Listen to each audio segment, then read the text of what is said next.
بەڕێزان لەم کاتتان باش هەنادەکردن و فرۆشتنی نەوتی هەرێمی کوردستان چەند ڕۆژێکە کاردانەوەی زۆری لە سەراستی میدیا و ناوەندە سیاسیەکانی جیهاندا هێناوەتە ئارا لە کاتێکدا لە ساڵانی ڕابردوودا بەشێک لە پەرلەمانتارانی هەرێم بەردەوام باسییان لە ناڕوونی نەوت و داهاتەکەی دەکرد ئێستا کە بە فەرمی هەنادەکردن و فرۆشتنی نەوتی هەرێم دەستی پێکردووە لیژنەی پەیوەندیدار لە پەرلەمانی کوردستان دەتوانێت چ ڕۆڵێکی هەبێت و چ ئاگاداریکی لەم پرسەدا هەیە. ئەندامێکی پەرلەمانی کوردستان باز لە بەنگێشتکردنی وەزیری سامانە سروشتەکان بۆ پەرلەمان دەکات. ئایا خولی یاسای پەرلەمان دەتوانێت تا چەند دەتوانێت لێپرسینەوە لە وەزیری سامانە سروشتەکان بکات لە کاتێکدا کێشەکانی نێوان هەرێم و بەغدا بەهۆی پرسی نەوتە واڵۆسر بووە کێ بڕیاردەری یەکەم و کۆتاییە لەم پرسەدا ئەگەر حکوومەت بەرپرسیار و بڕیاردەری یەکەمە پەرلەمانی کوردستان ئەگەر بڕیار بێت نوێنەری هەڵبژێراوی خەڵکی بێت بۆچی ناتوانێت بەدادەچوون و لێپرسینەوە بۆ کۆی پرسەکە بکات تا ئەو خەڵکەی دوێنێ دەنگی پێدان ئەمڕۆ لە قەیرانی دارایی و گرفتی بێموچەی دانەژین. بەرەزان پرسی فرۆشتنی نەوتی هەرێمی کوردستان و قەیرانی دارایی بەگشتی تەوەری بەرنامەی دیوی دووەمی هەواڵی ئەمشەوە بۆ مەبەستەش میوانداری بەڕێز دکتۆر عیزەت سابر سەرۆکی لیژنەی دارایی و کاروباری ئابووری و بەرهێنانمان لە پەرلەمانی کوردستان کردووە. دکتۆر عیزەت بەخێر بیت. بەرەزان ئێوەش لە تۆڕی کۆمەڵاتی فەیسبووکە پرسیارێکتان هەیە دەتوان لە پەیجی NRT بە کۆمنت بۆمان بنووسن. دکتۆر عیزەت سەرەتا ئێوە ئەندامن لە لیژنەی سەرۆکی لیژنەی ئابووری و دارایی و کاروباری ئابوورین لە پەرلەمانی کوردستان و ئەندامیشن لە لیژنەی وزە و سامانە سروشتیەکان سەرنجیەوە لەسەر فرۆشتنی نەوتی هەرێمی کوردستان چییە؟ لە ڕاستیدا سەرنجی ئێمە لەسەر فرۆشتنی نەوتی هەرێمی کوردستان بەم شێوەیە کە بۆ بەڕاستی باسەکەم بۆ هەموو بینەرانی بەڕێزی نافتیش بۆ هەموو خەڵکی کوردستانیش بەڵێ کەرەسەی نەوت یا خۆشمەکی نەوت پێوترێ شمەکێکی استراتیژی لە هەموو دنیادا لە کاتی ئاشتیا بۆ ئاوەدانکردنەوە لە کاتی جەنگی شاوەکو چەکێک بەکاردێ کەرەسەیەکی زۆر گرنگە شمەکێکی استراتیژیە. من وەکو کەسێک کە پەرلەمانتارم وەکو کەسێک کە سەرۆکی لیژنەی داراییم لەگەڵ پرۆسەی نەوتم بە کۆی پرۆسەکە من بۆ مێژوێ ئێڵێم ئەگەر نەوتمان هەناردن نەکردای ساڵ بە ساڵ بەغا هەوڵێدا بەشە بوو جەماکەم کاتەوە بەڵام پرۆسەکە هەناردەکردنی نەوتە کۆی پرۆسەکە گەڕان بە دوای نەوت دۆزینەوەی نەوت دەرهێنانی نەوت پڕکردنەوەی پێداویستی دانیشتوانەکەت لە نەوت و بەرهەمەکانی چیت لێ زیاد بوو بینێریتە دەرەوە لە هەرێمی کوردستان چکە دوو بۆ چوون هەبوو بۆ چوونێکیان ڕای لەگەڵەوەیە بوو ئەگەر ئێمە نەوتیش هەناردە بکەین و هەموو داهاتەکەی هەروەکو خۆی بێ بچێ بۆ بەغا و هیچ سوودی بۆ خۆمان نەبێ نەیکەین باشترە لە ژێر زەوی بمێنێتەوە بۆ جیرەکانی دوای خۆمان. من لەگەڵ لایەنەکەی ترێم چونکە سوودی زۆر زۆرە دەیان سوودی هەیە ئەگەر وەکو پێویست بەکاری بهێنین بۆ نمونە پترۆ دۆلار هەیە ئەم ساڵ بڕیاردراوە لە 2014 هەموو بەرمیلە نەوتێک لە هەر شوێنێکی عێراقا دەردێت لە بەرمیلێک $5 بۆ ئەو ناوچەیە ئەمە یەکێکە لە سوودە زۆرەکانی وی لە ئاخرێگەر لە کۆی ئەم بەرنامەیە کاتە بوو زیاتر و ورتیش بۆ بەڕاستی باسەکە کەواتە بەگشتی فرۆشتنی نەوتی هەرێمی کوردستان وەکو دەستکەوتێکی گەورەیە بینی بۆ خەڵکی یان چۆن جا مە دوولایەنەکەی لە مەدابینمەوە نەوت فرۆشتن نەبێتە هۆی کێشە بۆ دارایی هەرێمەکەت و بۆ بژێوی ژیانی خەڵکەکەت کارێکی گرنگە و داهاتێکە بۆ هەرێمەکەت. ئەمە ئێستای بینین من زۆر ڕاشکاوانە پێتەڵم لە یەکی 2014 تا ئێستا بە هۆکاری سەرەکیە کە بووەتە هۆی قەیران لە نێوان حکوومەتی هەرێم و بەغا پرۆسەی فرۆشتنی نەوتە بە دەرەوە بەداخەوە ئەم جارە شێڵێمەوە یەکێک لە هۆکارە سەرەکیەکانی قەیرانەکە پرۆسەی فرۆشتنی نەوتە ئەمە وای کردووە کە بودجە تاخیر ببێ وای کردووە بەرپرسیارێم قەیرانەیە حکوومەتی هەرێمی کوردستان بەرپرسیارە لەم قەیرانە وەکو شخصی خۆم لێم بپرسی دەڵێم دەبوو ساڵی 2015 ئەم پرۆسەیەمان دەست پێ بکردایە کاتێک بۆ ژێرخانی پێڵم بوو بەپێی ئەو پێشبینیانە ئەو پرۆسەی کە کاری تیاکری کۆتایی 2015 بدایەتی 2016 توانای بەرەمێنانی نەوتی هەرێمی کوردستان ئەگاتە ملیۆنێک بەرمیل. ئەگەر ئەم کوردستانە بیتوانێت ملیۆنێک بەرمیل هەناردە بکە هیچ پێویستی بە بودجەی بەغا نابێت بەڵام لە 2014 هەرچەنێ نەوت بنێرین لە دوێنێەوە حتا نهایەتی ئەم ساڵە چەنێ نەوت بنێرین داهاتەکەی کەمترە لەو بەشە بودجەی کە لە بەغا بوومانە نێرن کەواتە ئەگەر بڕیار بێ و مالکی لەسەرۆ پێداگیری بکە پارە نەنێرێ لە بەرەوەی ئەمە خۆمان نەوتە نێرین ئەم ساڵ داهاتی نەوتەکەمان کەمترە لەو بەشە بودجەی کە لە بەغا وەرمانەگرت ئەمە بەسلبی ئەشکێتەوە بەسەر موچە و بژێوی ژیانی خەڵکی کوردستان بۆ ساڵی 2014. بەڵێ دکتۆر دەمەوێت دواتر باس لە بەگشتی ئەندێ وتەکاری زیاتر هەیە باسییان بابەتە بکەین ئاگاداری ئێوەی پەرلەمان بەڵام ئەو لێدوانی ئەندامێکی پەرلەمان کە لێدوانی داوا باسی لەوە کردووە کە سبەی نییە یاداشت بەرزەکەنەوە سەرۆکی لیژنەی وەکو سامانە سروشتیەکان یادداشت بۆ بانگێشتکردنی وەزیری سامانە سروشتیەکان ئێوە لەگەڵ بانگێشتکردنی وەزیری سامانە سروشتیەکاندا بەدڵنیاییەوە من چەند شتێکت بۆ باس دەکەم کە پەیوەستە بە قەیرانی دارایی و دواکەوتین موچە لەگەڵم پرۆسەینەوە. من 5 ڕۆژ پێش 4 ڕۆژ پێش ئێستا نامەیەکم نووسی ئوسوڵەکەی بەم شێوەیە ئەندام پەرلەمان کڵێشەیەکە پڕێکاتەوە ئەم کڵێشەیە ئەنێرێت بۆ سەرۆکایەتی پەرلەمان سەرۆکایەتی پەرلەمانیش ئەینێرێت بۆ لایەنی پەیوەردیدار 3 پرسیارم نووسی لە وەزیری سامانە سروشتیەکان. یەکەم پرسیاریان ئەگەر بەها پارەمان نەداتێ داهاتی نەوتی ئەم ساڵی هەرێمی کوردستان چەندە؟ دووەم پرسیارم ئەوە بوو ئەگەر ئەم داهاتە خۆمان نەوت بنێرین و پارەی بەغامان نەدەنێ بەشی بژێوی ژیانی خەڵک و موچە و پرۆژەکانی کوردستانەکات. پرسیاری سێمیشم لە وەزیری سامانە سروشتیەکان ئەمە بوو کە ئەم کۆی داهات و پرۆسەینەوتە کەمترە لەو بودجەی بەغایان زیاترە بۆ ئەوەی لەسەرەوە بنەمایە پێشبینی خۆم بکەم بڕیار بدەم یاخود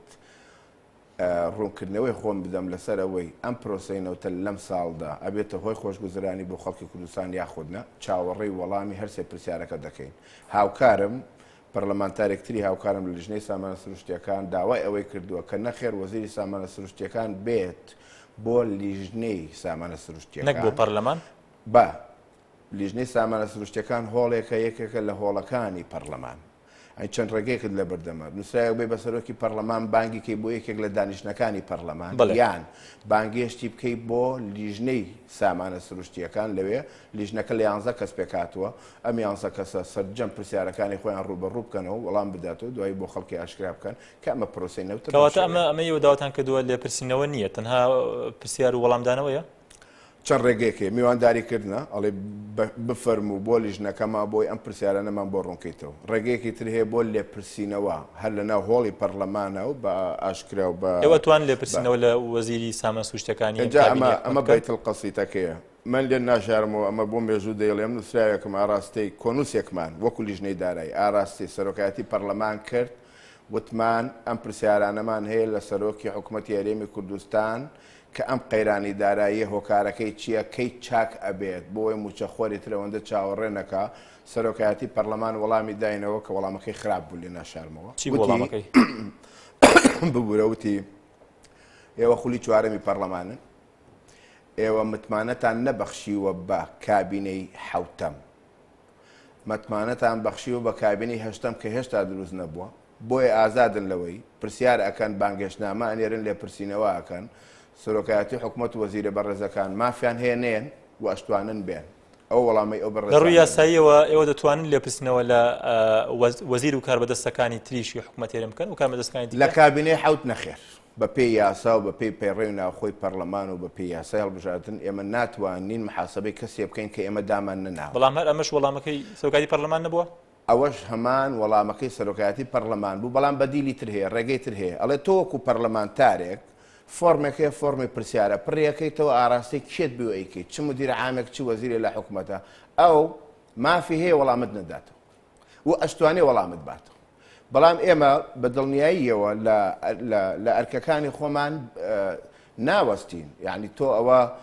تۆ هێشتا 23 ڕۆژی ئەمە ڕۆڵی چییە ینی خەڵکە پرسێت ئەمە ڕۆڵی چیە لە کاتێکدا ئێوەکو پەرلەمانتاران ئەگە پرسیار بکەن لە وەزیر وەڵامتان بداتەوە یاخۆ وەڵامتان نەداتەوە یاخۆی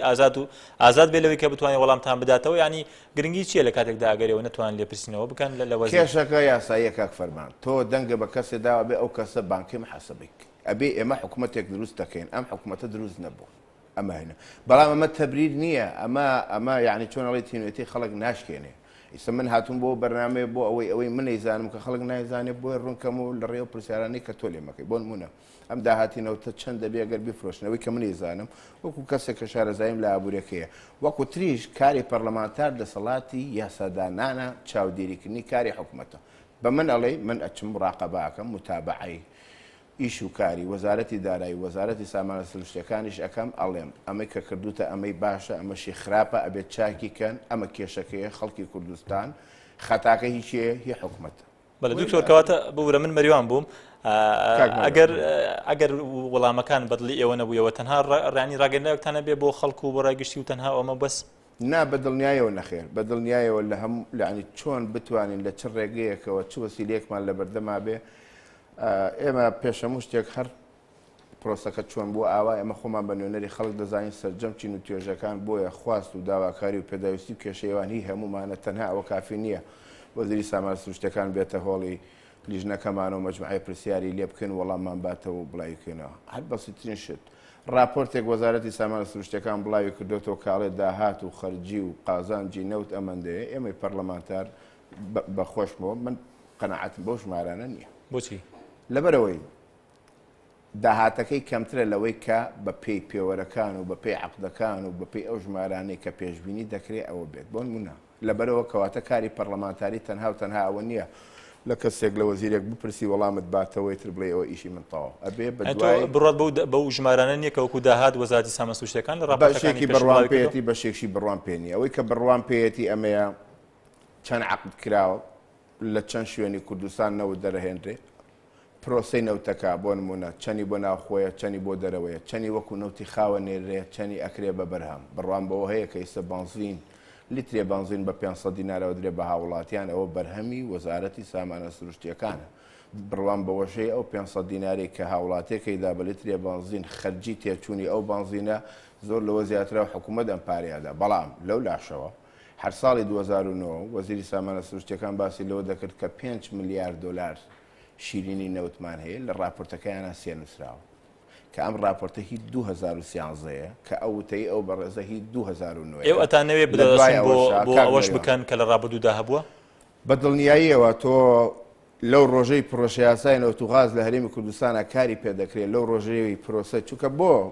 عقدێک 5 ساڵ پێشی سنگزاکراوە بەزام ئەو عقدە بۆ 25 ساڵە لەبەرەوە تۆ مافت هەیە هەر لە بنەمای عقدەکە بۆ کۆڵی تۆ چۆن ئیمزاکراوە نەک وەک لەوەی منی پەرلەمانتار تەنها لە ساڵی 2014ەوە پێشەوە چی ڕوویداوە حەقم نەبێ بەسەرەوە لە ئێستادا تەنها ئەم جارە شێڵێمەوە عقدێک 5 ساڵی ئیمزاکراوە بەڵام تا 20 ساڵی درەوە عقدە ئیشی پێکرێ لەبەرەوە بێت لە عقدەکەش بۆ کۆڵی تۆ بزانی کێشە و کەم کورتەکە کەواتە دکتۆر ئەو گرێبەستانی کە کراون ینی جیاواز لەبەوەی کە ڕۆژی پێنجشەممەی ڕابردوو فرۆشتنی نەوت دەستی پێکرد ینی ئەو گرێبەستانی کە کراوە ئێوەتانەوێ بۆچی داوایەوەتان نەکردووە کە ڕوونکردنەوە لەسەر و گرێبەستانەشی کە لە نێوان حکوومەتی هەرێم و تورکیادا کراوە کە لەسەر بنەمای ئەو گرێبەستانە ئێستا نەوت هەنارە دەکرێت نەوت دەفرۆشرێت ڕاست من یەکشت بۆ خەڵکی کوردستان بە ڕاشکایی دێڵێن پێویستە حکوومەتی هەرێم ئەو وەرەقانە ئەو عەقدەی کە ئیمزا کراوە لە نێوان هەرێمی کوردستان و حکوومەتی تورکیا بۆ ساڵی 2023 کە کاتە لێستەوە یعنی لە 2013 ئیمزا کراوە کاتە 10 ساڵ ئەبێ وەرەقە بە وەرەقەی ئەم عەقدە بە زمانی بە هەر زمانێک کراوە تەرجمە بکرێتە سەر زمانی کوردی و لە ڕۆژنامەکانە بڵاو بکرێتەوە بۆ خەڵکی کوردستان دێر بە دێڕ و شەی بەوە عەقدە ئەو کاتە بەڵام ئەگە بڵاو نەکرایەوە ئەگەر بڵاو نەکرایەوە پرۆسەی نەوت ناشەفافە لە هەرێمی کوردستان هەڵوێستی ئێوە چی دەبێت هەڵوێستی ئەمە بە دوای ئەوەی ئەگەڕی نوسخەیەکمان دەستکەوێت یان چکە ئەم نەوتە کافرۆشێ بە تەنها لەگەڵ تورکیا نییە وڵاتی تورکیا ڕێڕەوێک و مەمەڕێکە لە ڕێگەی تورکیاوە بەشێکی زۆری ئەم نەوتە ئەفرۆشێ بە وڵاتانی تری دنیا لەبەرەوە عاجلە نەماجلێن هەر ئەبێ ئەوە زانیاریتان هەیە گەر زانیاری شخصیش بێ بەوەی کە ئەم نەوتە بەکوێ دەفرۆشرێت بە چەند وڵات دەفرۆشرێت تا ئێستا نەخێر وەکو وتم لەو عەقدەیان نووسراوە ئەسڵەن لە عەقدەکەشە هەندێک فەقەراتی تر کە ڕووەدا لە داهاتووی هەرێمی کوردستانە لە عەقدەکەشان دێت چونکە تیانە نووسراوە نەوتە بە کێ فرۆشی کێشەکە ئەمەیە کاکە مەریوان دوێنێ 1050 یاخود 1,050,000 بەرمیل بە یەکێک لە باخیرەکان ڕەوانەکراوی لە میدیاکان بینیمان بۆ ئەڵمانیا و بۆ ئیتالیا باشە لای هیچ کەسێک لە کوردستان ئاشکرانێک کە بەرمیلێک بە چەند فرۆشراوە ئەمە پرسیاری ئەمەی پەرلەمانتارە بۆی بزانین داهاتی ئەمە چەندە ئەمە کارێکی نایاسایی نییە بەجا بۆ ڕوونکەمەوە دەستوری عێراقڵێ ئەو نەوتەی کە هەیە ئێستا لەسەر خاکی عێراق بۆ هەمووانە بەڵام لێت ناشاربۆ دەستور ناوازەحە لەوەی کە ئەگەر نەوتی تازە دۆزرایەوە لە کوردستان و لە عێراقا ئەمە مافی کێ تەسەڕفی پێوە بکە هەرێمی کوردستان وەزارەتی سامانە سروشتیەکان ئەو ڕێگەی بەخۆی داواڵێ ئەم نەوتانە تازە دۆزراونەتەوە لە دەستورە فەقەرەیەکی تری هاتووە ئەڵێ هەرێمی کوردستان و حکوومەتی فیدرال بەیەکەوە تەسەڕفی پێواکەن ئەولەویەتیش بۆ یاسا خاصەکەی قانونە خاصەکەی و هەرێمە خاصەکەی کە هەرێمی کوردستان بەوەز لە پرسی دەستوری عێراقی بێنین ئێوە کە پەرلەمانتارن لە دەستگایەکە ناوی پەرلەمانی کوردستانە ئەگە بڕیار بێ مەرجعی خەڵکی کوردستان بن خەڵک ڕاستە خۆدەنگی بە ئێوە داوە چونەتە پەرلەمانی کوردستانەوە کارێکی یاساییە بەبێ ئاگاداری ئێوە ئەم گرێبەستانە کراوە و نەوت دەفرۆشرێت نایاسایەکەی لەوە سەرچاوی گرتووە کە لە ناو پەرلەمانی کوردستانەوە دەستی بۆ بەرز نەکراوەتەوە بە هەناردەکردن یاخود هەناردە نەکردنی نەوت. ئەمە نایاسایەکەی. بەڵام ئێوە پشتگیری باس لەوە کرد پشتگیری کۆی پرۆسەکە دەکەیتەوە پشتگیری کۆی پرۆسەیەکی نایاسایی دەکەیت؟ نه منەڵێم پشتگیری پرۆسەی بەرهەمهێنان و دەرهێنان و بە بازارکردنی نەوتەکەم لە هەرێمی کوردستانە. کاتێکم قسێت بۆکەم با ناوی لێبنین وەکو هاوڵاتێکی ئەم هەرێمە کە شارەزاییم لە ئابووری هەیە ئەمە ناوەکو پەرلەمانتارێک یانی ئەگە پێت وایە کاری ئێمە کاک مەریوان ئەو عەقدە لە مانگی 2013 ئیمزاکراوە نە پەرلەمان هەبوو نە حکوومەتیش حکوومەتی هەمیشەیی بووە. ئێستا هەڵوێستی تۆ ئەندامێکی پەرلەمان پێت وایە ئەندامێکی پەرلەمان کۆی پرۆسەکە نایاساییە و دەشڵی پشتگیری دەکەی؟ ناڵم کۆی پرۆسەکە نایاسی باس لەوگر پشتگیری دەکەی کۆی پرۆسەکە؟ کۆی پرۆسەکە پشتیوانی لێ دەکەم ئەمەش ملاحەزاتی منە. ئەبێ ئەو عەقدەی لەگەڵ تورکیا هەیەتی هەرێمی کوردستان بهێنرێتە پەرلەمانی کوردستان، ئەبێ بە هەموو پەرلەمانتاران و خەڵکی کوردستان بڵێن ئەم نەوتە بە کێ دەفرۆشین، ئەبێ بڵێن بەرمیلی بە چەند دەفرۆشین، ئەبێ بڵێن کۆی داهاتی نەوت لە ماوەی ساڵێکە لە هەرێمی کوردستان چەندە. ئەو کاتە هەمومان بە نوێنەرایەتی هەموو خەڵکی کوردستان دەستخۆشیان لەکەین. ئەوەی ناڕوونە ئەبێ ڕوون بکرێتەوە ئەو کاتە لەگەڵ هەموو پرۆسەکە دای. بەڵێ هەموو لایەک باز لەوە دەکەن کە پێویستە کە ئەبێت وا بکرێت، بەڵام ئەگەر نەکرانی ئێوە بۆ نمونە لە لیژنەی پەیوەندیدارن بەرەسان سەرۆکی لیژنەیەکی پەیوەندیدارن و ئەندامیش لە لیژنەی وزە و سامانە سوشتەکان. یعنی ئێوە هەمان تەجربەی لیژنەکەی خولی ڕابردووی پەرلەمان خولی پێشووی پەرلەمان دووبارەکەنەوە کە بەشێک لە ئەندامەکانیان دەستیان لە کارکێشایەوە و هەندێکیشان کەوەک بەردەوام باسییان لەوە کرد کەوان ئاگایان لە داهاتی نەوت و پرسینەوت نییە. هەموو هێز و توانای خۆمان بەکارهێن ئەوەی ناڕوونە ڕوون بکرێتەوە بۆ ئێمە بۆ خەڵکی کوردستان. ئەو کاتەش یعنی هینەکە لە چیە فەرقی با بڵێن ئەم خولی چوارەمە لەگەڵ خولەکانی ترا لە چێ ئەوانەشی کە لە دەرەوەی پەرلەمان و حکوومەت بوون بە هەر شێوەیەک لە شێوەکان باسی پرۆسەی نەوتیانەکەی سەرخۆشبەختانە هەر هەمویانە بن بە تەرەف لە حکوومەتە هەمویان وەزارەت وەرەگرن. ئەو کاتە یعنی حجەی ناڕوونی پرۆسەی نەوت هیچ نێکی نامێت. ئەو کاتە ئێوە ئامادەن ئەگەر ئەمڕۆ ئەندامێکی پەرلەمانی عێراق لە فراکسیۆنی گۆڕان باسی لەوە کردووە کە ئەوان ئامادەن پشتگیری پرۆسەی نەوت بکەن بە مەرجێک مەرجەکەشیان ڕوونی داهاتەکەیەتی. ئێوە ئەگەر بەم جۆرە بمێنێتەوە بەڕێستان وەکو ئەندامی پەرلەمان پشتگیری کۆی پرۆسەکە دەکەی؟ ئەگەر هەر داهات بە ناڕوونی ماوە هەر ئێوەکو ئەندامی پەرلەمان هەر زانیاری و ئاگاداریتان لەسەر پرسەکە و لەسەر داهاتی نەوت نەبوو؟ لە داهاتووی نزیکدا کۆی داهاتی پرۆسەی نەوت ڕوون نەکرێتەوە بۆ پەرلەمان و خەڵکی کوردستان پشتیوانی لێ ناکەین هەوڵە دەین کۆدەنگی لە نێوان سەرجەم فراکسیۆنەکانی پەرلەمانە کۆدەنگی دروست بکەین و ڕەفزی بکەینەوە ئەو پرۆسەی هەنادەکردنی نەوتە کە ئەگەر بزانین یەک داهاتەکە ناشەفافە دووش لە بەرژەوەندەی خەڵکی کوردستانە نییە. ئەم جارش تاکی دەکەمەوە یەکێک لە هۆکارەکان کە موچەی فەرمانبەر دواکەوێ ئەم پرۆسەی نەوتێ کەواتەی وامەکەن بە مەرج بۆ ئەوەی کە لە داهاتوە پشتگیری سیاسەتی نەوت بکەن ئەیکەین بە مەرج بۆ ئەوەی پشتگیری کۆی پرۆسەی نەوت بکەین مەرجەکەمان یەک مەرجە و نایکەین بە دوو هەموو ئەم پرۆسەمانی بەم باس کردی ئەوەیە لە بەرژەوەندەی خەڵکی کوردستان بێ ڕوون و شەفاف. بەڵێ پێشیش باسم لەوە کرد کە لیژنەی سامانە سروشتیەکان هەبوو پێشتر لە خولی پێشووی پەرلەمان بەشێک لە ئەندامەکانیان دەستیان لە کارکێشا بووە و لیژنەکە سست بوو کاری کەوتوی نەبوو. ئێوە ئەگەر بەم جۆرە مامەڵتان لەگەڵ کرا بەم جۆرەی پێشتر ئەنی هەڵوێستیەوە چی دەبێت؟ تەنها ئەوەیە بۆ خەڵکی ڕوونەکەنەوە یان کارەکانتان چی دەبێت؟ وڵی لەو پرسیارێکی زۆر جوانە لەم ڕۆژانەیە لەو ژووریا کۆبوونەوە کە پێوەتێ لیژنەی سامانە سروشتیەکان یەک وەرەقەی سپیتیان نییە نەک هەر وەرەقەی نووسراوە یعنی وەرەقەی سپیشیتیانە بەداخەوە. لیژنەی سامانە سروشتیەکان لیژنەی سامانە سروشتیەکان لە ناو پەرلەمانە هەموو لیژنەیەک هۆڵێکی هەیە هۆڵە تێدا کۆبنەوە ئەوەی کە ئەمە بۆیە لەم تەیدی بۆ قسەی جەنابێت یعنی یەک وەرەقەی تێدا نییە یعنی هیچ باگراوندێک هیچ ئەرشیفێکی نییە مع العلم بۆ لە لیژنەی دارایی دەیان بۆ کسفایلی تایە بودجەی ساڵانە و خەرجی و وی لە ئاخری بەڵام بەم شێوەیە ناڕوا بڕێەوە نەخێر لە لیژنەیەکان نابم کە ئەوەی کە پێویستە بهێنرێتە بەردەممان تایدا نەبێ وەسیلەی تر هەیە قەناتی ترێ من مانگێک پێشێستا لە یەکێک لە بەرنامەکان لە سەر سوتەمەنی کردم پەیوەندیم کرد بە دەیان کۆمپانیای ناخۆی و بیانەوە هەتا زانیاری و داتا و بەیاناتم لێوەرەگرت کەواتە هەموو ڕێگەکان بەکارەهێنین بۆ ئەوەی زانیاری و داتا ئەوەی ناشەفافە لەسەر پرۆسەی نەوت شەفافی بکەین لە ڕێگەی پەرلەمانەوە بۆ خەڵکی کوردستانی ڕوونکەینەوە. بەڵێ کۆمەڵێک پرسیار لە تۆڕی کۆمەڵاتی فەیسبوک هاتووە پرسیارێک بەرزان عومەر دەپرسێت بۆ پرسیار لە مەبەستی جەنابتە بۆ پرسیاری ڕاستەخۆ لە کاک ئیماد ئەحمەد ناکەی ڕاستەخۆ وەڵام وەرگریەوە وەکو یەکێتی خۆی ئێستاش هەر کاک ئیماد جێگرە کە قوباتی جێگیری داهاتووە ینی بەشێک ئەوانەی کە بەرپرسیارەتی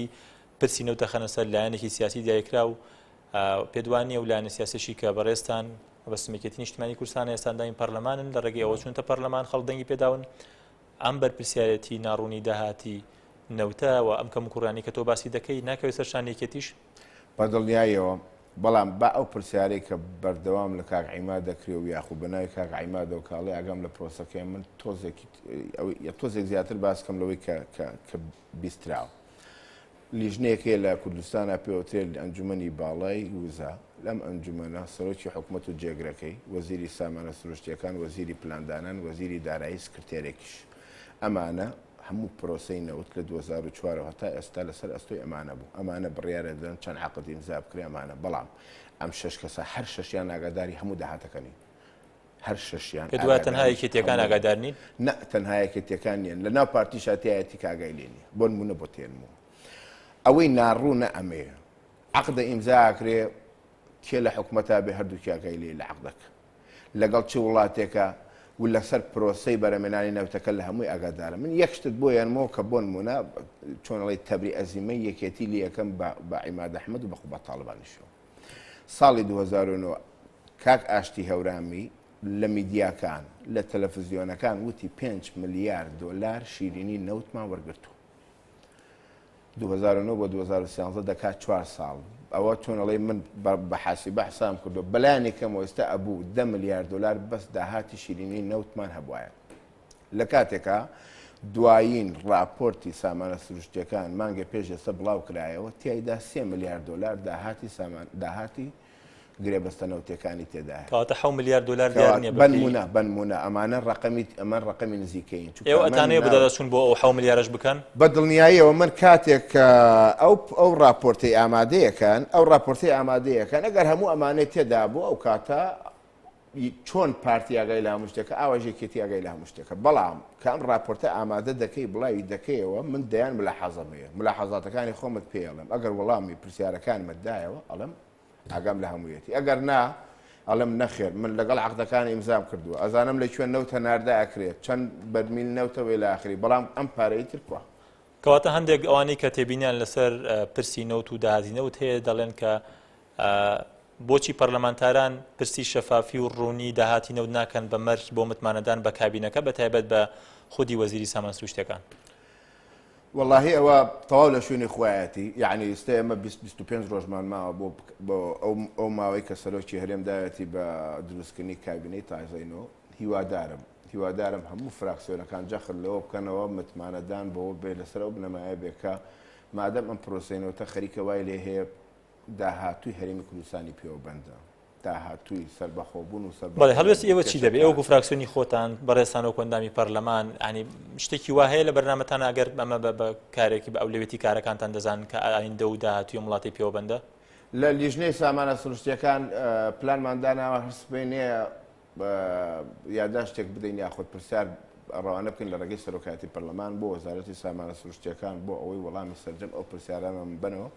بۆ ئەوەی داهاتی نەوت و پرۆسەی نەو شەفافتر بێ لەوەی کە ئێستا هەیەی بە هیوای ئەوەی هەر لێ ئێستەوە تا ئەو 20 ڕۆژەی داهات و وەڵامی هەموو ئەو پرسیارانە وەرگرینەوە بۆ ئەوەی وەک جەنابەت باسی کرد یەکێک بێ لە ئەگەرەکانی ئێمە یەکێک بێ لە بنەماکانی لەسەر و بنەمایە کە ئێمە دەنگ بێن بەم حکوومەتی داهاتوو لێش نەژارمەم حکوومەتی بنکە فراوانە بێت تەنها یەکێتی پارتی نابێت بە هیوای ئەوەی هەموو فراکسیۆنەکان کۆک بن لەو مەسەلەیە لەگەڵماندانە چونکە هەمویان بە کۆی هەموو پەرلەمانتارەکان اینجا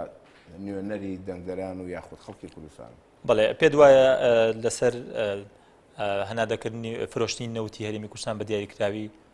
هەوڵێکە بێ بۆ چارەسەری قەیرانی دارایی لە کوردستان یاخودم قەیرانە قوڵترە کاتۆم قەیرانی کە لەسەر تەیام ساڵەوە سەری هەڵاوەکە لە بەغداش بەشە بوو جەهنادی هەرێم ناکرێت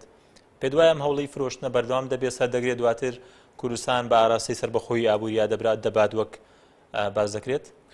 من لە یەک شتە ترسم هەرگیز وەکو تورک وەکو حکوومەتی تورک وەکو ئێران وەکو حکوومەتی فارس وەکو سووریا هەرگیز لە بەرژەوەندی کورد نەبوون کێشەی هەرێمی کوردستان یەک مەمەڕیاویمان نییە 100 مەتر ئەمەش کێشەیەکی ترە لە داهاتووە بەرۆکمان نەگرێتەوە ئەگەر لەم ڕۆ بەیانی ساڵێک و 2 ساڵی ترایەقەمان نەگرێتەوە هیوادارم هیوادارم طبعا تورکیاش بەدوێ مەساحەتی خۆی ئاگەڕێ بەسەوە حقیقەتەش ئەزانم لەم 2014دا هەرچەندێ نەوت بفرۆشین کەمترە لەو بودجەی بەغا کردوێتی بە بەهانە ئەڵێن نەوت بفرۆشی بۆ نانێرم کەواتە پێشبینیەک یاخود زۆر گەشتبین نیم بەوەی کە ئەم هەناردەکردنی نەوتە بەتایبەتی بەلایانی کەمەوە لەم 2014 قەیرانی داراییمان بۆ چارەسەر بکە چونکە 1 ملیۆن بەرمیل نەوت بنێرین لە ڕۆژێکە ئینجا یەکسانە لەمڕۆوە یەکسانە بۆ بودجەی کە لە بەخاوە وعد وایە بماندنی لەم ساڵدا بۆیە ئەو نەمان پێ نانێردن کەواتە ئەو قەیراندارایە تا ڕێکەوتن لەگەڵ بەغدا تا کۆتایی ئەم ساڵ تا هەر کاتی کە ڕێک بکەون بەردەوام دەبێت دوو ئەگەر هەیە یەکێکیان هەل لە سبێنێ زیاتر نییە لەگەڵ بەغا ڕێ بکەون بڵێ چەند نەوتە نێری بینێرە ئەگەر بەشی بەجێ خۆتی کرد هەمووی بۆ خۆت خەرجکە ئەگەر کەمی هەبوو ئەدەمێکە زیادی هەبوو بم دەرەوە یەکێک تریانەمێ بەبێ بەغا و پرۆسەیە بکە بەبێ بەغاش بیکات و بەغا ئەم ساڵ بودجەمان بۆ نەنێرێ ئەم قەیرانە تا کۆتایی ئەم ساڵ دڵنیان بەردەوامە بێت هیچ ڕێگەیەک سێممان لە بەردەمان نیە پێ وایە ئەم پرسە سەر بگرت بە تایبەت کە دوێنێ هەڵوێستی وەزارەتی دەرەوەی ئەمریکاشمان بەڕوونی بینی کە باس لەوە دەکات پشگیری فرۆشتنی نەوتی هەرێم ناکات ما خاڵێکە زۆر گرنگە کەم کەس باسی کردو یادارم کاتم پێبەخشی بۆی باسی کرد ڕێکخراوێکی جیهانی پێوترێ ڕێکخراوی ئۆپیک یعنی ڕێکخراوی وڵاتە هەناردەکارەکانی نەوت بەڵێ ئەو وڵات بەشێکی زۆر لە وڵاتەکان بە عێراق و زۆر لە دەوڵەتانی عەرەبی و فەنزەوی لەوانە ئەندامن لەم ڕێکخراوەیە لە دەرەوەی ئەم ڕێکخراوەش چەند وڵاتێکی تر هەن لە دنیادا لە ناوم ڕێکخراوەیان نین نەوتی خۆیان نەفرۆش وەک ڕووسیا بۆ نمونە ئەم هەرێمی کوردستانە ناکەوێتە ڕێزی هیچیانەوە هەرێمی کوردستان چونکە بۆ نمونە لە ڕێگەی عێراقەوە ناینێری کەواتە لەگەڵ ڕێکخراوی ئۆپیک ئەم نەوتە نانێرێ چونکەش وڵاتێکی سربەخۆ نیەوە خۆی وەکو رووسیا بتوانێت بینێرێ ئەویشیانی بۆ ناکرێت کەواتە ڕێگەی سێهەمی لە بەردەمانیە بۆیە چۆن لە میدیاکان بینیوت ئەڵێ لە عەمبارەکانی تورکیاوە ملیۆنێ بەرمیل بە باخیرەیەکان نێراوە بۆ ئەڵمانیامان کەواتە ئەمە فرۆشتنە بە دەستی دوو فرۆشتن بە دەستی دووژە بێ بە هەرزانتر بیفرۆشی بە شێوەیەک لە شێوەکان کەواتە ناچێتە بۆ زانێکتان لەسەر نرخەکەشی نییە بە زانیاریەکمان لەسەر نرخی هیچ بەرمیلێک لەو نەوتنیەکە فرۆشراوە کەواتە ئەم پرۆسەی فرۆشتنە ناچێتە ناو بۆرسەی عالەمیشەوە بۆیە ئەمە ترسی منە لە پرۆسەیە ئەمە ترسی منە نە لە عێراقەوە نردومانە ئەم داهاتە ئەوەی کە هەرێم سەرۆکی حکوومەتی هەرێمی کوردستان لەگەڵ تورکیا ئیتیفاقی کردووە بانقێکی ناوی هاڵک بانکە ئەم پارەیە داهات و خەرجی پرۆسەی نەوتی هەرێمی کوردستان لەوێ هەڵەگیرێت کەواتە ئەم پارەیە ناچێتە ناو حسابی داهاتی نەوتی عێراقەوە بەڵێ بۆیە من ترسی من لەم پرۆسەیە ئەمەیەکە بۆ بەڕێستی باسەکەم هەرێمی کوردستان نە لە ڕێکخراوی ئۆپیکایە کەواتە چکە پابەن بۆ نمونە بەغاڵێ من ڕازی نیم لەسەری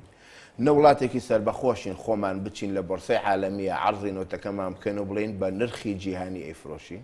بۆی ڕێگەی سێهەم لە بەردەمانێ ئیلا بێ لە ڕێگەی دەستی دوو ئەوەیە کە شەریکەیەکی عالەمی شەریکەیەک بانکی لە تۆی بکڕێ ئەو شەریکەیە خۆی لە بۆرسەیە نەوتەکە بفرۆشێ بە هەر وڵاتێکی فرۆشێ کەواتە نەوتی هەرێمی کوردستان کە دەفرۆشێت لە ڕێگەی دەستی دووە دەفرۆشرێت بەڵێ لە ڕێگەی دەستی دووە کەواتە هەرێمی کوردستان مباشر ناتوانێت لە بۆرسەی عالەمی چیە ئەو شوێنێک کە کڕین و فرۆشتنی نەوتی پێوە دەکرێت بەڵێ دکتۆر چەند پرسیارێک هاتوون دەمەوێت بۆتی بخوێنمەوە ژیلوان دەپرسێت پێی وایە فرۆشتنی نەوت سوود بە هەرێم ئەگەێنێتیان تەنها بە چەند کەسێک وەڵامەکەی ئەمەیە ئەگەر موچەی فەرمانبەران و خەرجی حکوومەت لە ڕێگەی ئەو نەوتەوە کراکەواتە بۆ هەموو خەڵک بەڵامەوەی کە بین لە واقعەکانیانە بۆ بەڕێستم باس کرد ئەم نەوتە ئەگەر بەخام بۆ نمونە ئێستا خۆ بێ بپرسی ئەوەی بەس ئێستاگەن ئێستا ینی بەڕێستان بۆ باس لەوەی کۆمەڵە سەرنجی لەسەر پرسەکە هەیە بەڵێ ئێستا موچەی مانگی 34 ئەمەیە کێشەکە حکوومەت بۆچی ڕووی ناکەیتەوە پارەی معاشی مانگی 34 خەڵکە لە چ پارەیەک داوە لە من بپرسی ئەڵێم وەکۆی لە پێ دوایە سوودەکەی بۆ خەڵک نییە وام نەوتووە من دەڵێم ئەگەر ئەو ملیۆنە بەرمیلەی کە فرۆشتویانە بەیانی پارەکەیان هێنا دابەشیان کرد وەکو موچە بەسەر خەڵکە کەواتە بۆ خەڵک بەڵام ئەوی لە واقع دەبین تۆ ئێستا ئەندامی پەرلەمانی ینی دەڵێ کە بەرچاوڕوونیم نییە لە داهاتەکەی تۆ ئاگادار نەبی خەڵک چۆن ئاگاداری داهاتەکەی یانی ئەوەی کە هەیە ئێستا خەڵک سوودمەندە یان چەند کەسێک هەرگیز ڕاست نییە بڵێ چەند کەسێک خەڵک سوودمەندە لێی بەڵام کۆی سوودەکە بۆ هەموو کەس نەبوو ئەمێ مەسەلەکە هەموو خاوەن ئۆتۆمبیلەکەی سە لیترێ بەنزین نەکڕێ سوودمەندە لە پرۆسەی نەبوو ئەگەر نەوتمان دەرنەهێنایە بۆ نمونە بەقەدەر ژمارەی ئۆتۆمبیلەکان و ژمارەی ئەوەی کە پێویستمان بە بازوون و نەوتە نەمان بواە خۆمان پرۆسی نەوتمان بەڵام ئەوە دەکاتەوەی کە خەڵک نەخێر ئەوە کافی نییە بۆ نمونە ئەو زانکۆی سلێمانیە 100 ملیۆن دۆلاریان داوە تێ بۆ کڕینی مەواد و پێداویستیەکانی ئەو زانکۆیە بە پارەی نەوتکرا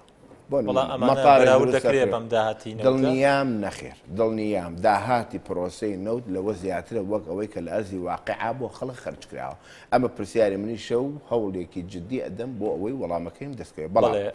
بەڵام بڵێ بۆ چەند کەسێکە عامی خەڵکی کوردستان سوودی لێ بینێ بەڵام ئاستی بەدەستێنانی ئەو سوودە چەندە بەڵێ دکتۆر مەهدی ئیکۆنۆمیست ناوێکی لەو جۆرە پرسیارێکی تا ڕادێک لەم جۆرە کردووە ناڵێ ئایا نەوت بۆ هەرێمی کوردستان نەبووە تەمای نەهامەتی بۆ وڵاتانی هەرێم ئایا ئەم پرۆسەیە خواردنی پشکینەوەی داهاتوو نییە؟ تا ئێستا ئەوەی کە چاوەڕێ ئەکرێت لە سوود و لە خزمەتی پرۆسەی بە خەڵکی کوردستان نێگەشتوونێتێ بە دەستمان نەهێناوە تا ئێستا نێگەشتوونەتی کاک مەریوان نەوت ئەمە پرۆسەکەیەتی یەکەم جار بۆ یەگەڕێ دوم جاری دۆزیتەوە سێم جار دەریهێنی چوارم پێویستی پڕەکەیتەوە پێنجەم هەناردەیەکەی شەشەم پترۆکیمیایەتی لێ دروستەکەی با یەک حەق بدەین بەم حکوومەتە یەک حەق ئەویش ئەمەیە ئەم قۆناغانەی تێپەڕیوە ئیستا لە ئێستا بە دواوە گەینە قۆناغی کۆکردنەوەی بەرهەمەکەی یعنی کۆمپانیا هەیە 5 ساڵە بە دوای نەوت تاگەڕێ ئیستا گەشتووەتە ئەوەی ئەوەندە نەوت دەربێنێ بتوانێت بکاتە بۆریەوە 6 ساعت 7 ساعت لە بۆریەکەەوە بڕوە بەڵام ئەم معنای ئەوە نییە کە تا ئێستا هەمووی پێرفێکت ڕۆشتووە هەمووی شەفافە نەخێر هەر بەسیترین شیرینی نەوت زۆر زیاترە وەک لەوەی کە لە ڕاپۆرت بەڵێ دکتۆر هێمن سلێمانی دەپرسێ 2 ساڵ پێش سەقسەتان نەدەکرد ئێستا کە باسی ناشەفافی دەکەن پێتانوانی ئەمە دەیکەن دووفاقیە من پێشی ژۆ پرسیارم لێ کردی کە بەشێکی بە پرسیاتی ناکرێت سەرشانی وڵا دووفاقی نییە لەبەرەوەی بۆ نمونە ئەگەر خۆ پەرلەمانتارانی معارزە 4 ساڵی ڕابردوش هەر لە پەرلەمان نبوو ئەم 4 ساڵش هەر ئێوە وەکولایەنێک کە پێگەنەری دەسەڵات بوون و بەشێکی زۆری پۆست و بەپرسیایەتەکان لە ئەستۆ ئێوەیە بووە نەک ئێمە بۆ بەتەنها ئێمە یعنی بۆ کێ حکوومەتی دروست کرد بۆ پێشتر یەکێتی نیشتیمانی پارتی دیموکراتی کوردستان بوون ئەوەی کە پەیوەستە بەم پرۆسەیەوە هەمیشە پەرلەمانتارەکانی پێش ئێمەش هەمیشە یعنی حتوا ئەتوانین بە ناوی پەرلەمانتارەکانت بۆ بێنین کە بەڕێزێکیان استیقالی کا لەسەر پەرلەمانتاری لەسەر ئەوەی کە ڕەزامەند نەبوو لە 100% لە کۆی ئەم پرۆسەی نەوتۆ چووە حیزبێکی ترەوە بە شانازیەوە ئەوەی قبول کرد کە ئێستا شەرک ئەندام و کادرێکی خۆمان بێ یەکێک لە هۆکارەکانی ئەم پرۆسەی دکتۆر کەواتە ئێستا بابینە سەر ڕۆڵی پەرلەمان ینی بە کورتی کاتمان کەماوە ینی پەرلەمانی کوردستان دەتوانێت چ ڕۆڵێک بینێ کە بڕیارە ڕۆژی دووشەمە لە یەکێک لە بەرنامەی کاری دانیشتنەکە پرسی قەیرانی دارایی هەرێم بێت ینی دەتوان ئێوە چ ڕۆڵێک ببین ینی لە داڕشتنی سیاستی نەوت یاخود لە پرسی داهاتی نەوت بە دیاریکراوی کە ئێستا ڕۆڵی پەرلەمانتار چاودێریکردنی حکوومەتە بۆ ئەم قۆناغی ئێستا بۆ ئەوی بزانین چی بکەین چۆن بکەین ئەم قەیرانی داراییە تێپەڕێنین ئەم پرۆسەی نەوتە بە شێوەیەک بێکە لە بەرژەوەندی خەڵکی کوردستان نابێ لێت ناشارمەوە ئێمە وەکو پەرلەمان جەخت لەوە دەکەین و ئەم پرۆسەیە بەهێمنی بە بەرژەوەندی خەڵکی کوردستان بڕوا بەوا درەکەی وا دەرناکەوێت وەکوتم بەغا ڕەزامەند نییە ئەمریکا ڕەزامەند نییە نەچوتەتە بۆرسەی عالەمیەوە ئەمە گەشتبینم ناکا بە داهاتووی ئەم پرۆسەیە تۆ سەرۆکی لیژنەی دارایی لە پەرلەمان مافیەوەت هەیە کە ئاگاداربی ڕاستەخۆ لە زانیاریت هەبێت لەسەر داهاتی نەوت ئەگەر نەبوو چی دەکەی ینی نەک من بەتەنها من وەکو پەرلەمانتارێک یا وەکو سەرۆکی لیژنەی تۆ لە دوو لیژنەی پەیوەندیداری لە لیژنەی دارایی سەرۆکی و ئەندامیشی لە لیژنەی وزە و سامانە سوشتەکان داوا دەکەم حکوومەتی هەرێم بە کۆی گشتی وەزیری سامانە سروشتیەکان و وەزیری دارایش بە شێوەیەکی زۆر تایبەت ئەوەی ناڕوونە ڕوونی کەرەوە بۆ هەموو پەرلەمان ئەگەر داواکاریەکان ڕوون نەکرایەوە بەردەوامە بم لەو 4 ساڵەدا ڕێگەی تر بەکارهێنم کۆمپانیەکان بەکارهێنم خەڵکی ئەگەر لەم 4 ساڵدا ئێوەش هەر بێئاگا بوون لە داهاتی نەوت چی دەکەن کەواتە بژێوی ژیانی خەڵک و بەرژەوەندی خەڵک لە ژێر پرسیار و مەترسی دەبێت هەڵوێستمان ڕوونی ئەەکەینەوە ئەم پرۆسەیە شەفاف نییە ئەم پرۆسەیە ئەوەی کە پێویست بوو لە بەرژەوەندی خەڵکا بێ وەکو پێویست نێگەیان بەردەوام بن لە کارکردن لە لیژنەکان ئەگەر ئێوە ئاگاتان لەو هەر کاتێک زانیمان ئەم لیژنەی ئێمە سوودی نییە ئەوەی کە لە پێناویە دانراوە ئەرکەکەی خۆی ناکات وازی لێ دەهێنم و کاتە وەکو کەسێکی شارەزە لە ئابووری هێمە سەر میدیاکان ئەوەی کە ئیزانم کەواتە گەر لەم 4 ساڵی داهاتوو ئەگەداری داهاتی نەوت نەبن ئێوە ئامادەن دەستەکار بکێشنەوە دەست لە کاروباری لیژنەکەمان بکەشینەوە تەنها کاری پەرلەمانتاری تەنها لیژنەی سوتەمەنی نییە 101 کارێتر هەیە پەرلەمانتار پێیەکرێ هەر لە ناوهۆڵی پەرلەمانیش بەڵام ئەگەر نتوان لێپرسنەوە لە حکوومەت بکەن لەم بە دڵنیاییەوە نتوانانی لە پرسنەوە لە حکوومەت پێی کەواتە ئەرکی پەرلەمانتاری وەکو پێویست جێبەجێ نەکرێت. سپاس دکتۆر ئەرزە سابر سەرۆکی لیژنەی دارایی کاروباری ئابووری وەبەرهێنان لە پەرلەمانی کوردستان و ئەندامی لیژنەی وزە و سامانسە شتەکان. سپاس بۆ ئامادەبوونی بەڕێستان. بەڕێزان سپاس بۆ ئێوەش کە تا ئێستا بینەرمان بوون. کاتی خۆش بۆ هەمووتان و خواتان لەگەڵ.